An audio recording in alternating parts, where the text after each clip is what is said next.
মিষ্টি পিঠা তো অনেক খেয়েছেন, কিন্তু সুগন্ধে ভরা আদা পেঁয়াজের এই ফুলকো পিঠা একবার খেলে স্বাদ আর ভুলবেন না। বাইরে মুচমুচে আর ভিতরের দিকটা নরম। আমি আজকে আপনাদের সাথে শেয়ার করব কিভাবে আদা পেঁয়াজের পিঠা খুব ফুলকো করতে হয়। একটি বোলে চালের গুঁড়া 2 কাপ, ময়দা আধা কাপ, পেঁয়াজ বাটা 2 টেবিল চামচ, আদা বাটা 1 টেবিল চামচ, সামান্য লবণ ও হলুদ গুঁড়া, সব মশলা একসঙ্গে মিশিয়ে অল্প অল্প করে কুসুম গরম পানি দিয়ে একটি ঘন মিশ্রণ তৈরি করে নিন।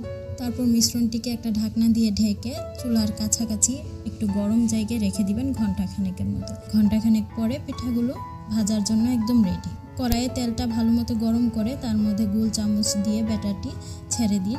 দেখুন কেমন চমৎকার ফুলে উঠছে। চুলার আঁচ মাঝারি রেখে উল্টে পাল্টে গোল্ডেন ব্রাউন করে নিন। তৈরি হয়ে গেল আমাদের দারুণ স্বাদের আদা পেঁয়াজের ফুলকো ডুবা পিঠা। এই ছিল আজকের টিপস অ্যান্ড ট্রিক কিভাবে আদা পেঁয়াজের ডুবা পিঠা ফুলকো করতে হয়। রেসিপিটি যদি ভালো লাগে অবশ্যই লাইক কমেন্ট করতে ভুলবেন না। আপনি যদি ইউটিউব থেকে ভিডিওটি দেখে থাকেন তাহলে আমার চ্যানেলটিকে সাবস্ক্রাইব করে দিবেন এবং পেজ থেকে ভিডিওটি আমার পেজটি ফলো করে পাশে থাকার অনুরোধ রইল।